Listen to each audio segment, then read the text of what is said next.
was Empower like, was it like a spin-off of Uber? Did you already always have this idea?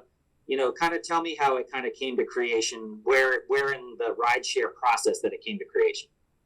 Yeah, sure.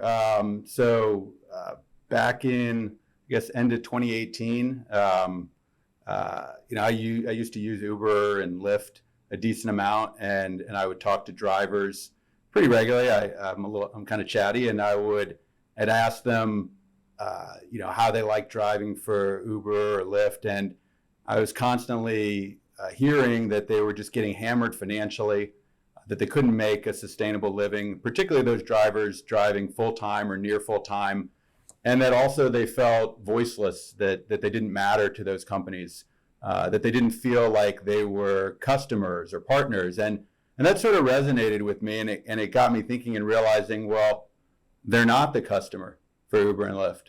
And so maybe that has something to do with the reason why they don't feel like they're being treated like a customer.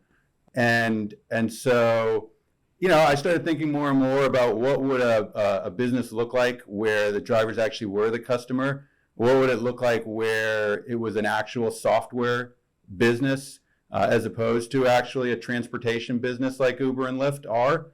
I don't know. I had just booked dinner the night before, sort of coming up with this using OpenTable, and maybe that was in the back of my mind. And I was actually in New York in the back of a Lyft headed to the airport, and I sort of had an aha moment and asked the driver, if you could set your own rates and you got 100% of the fare, would you be willing to pay a subscription fee? And the driver was really excited about it, and we started talking more, and I went home and did some research and realized nobody was really pursuing this model, and that was the beginning.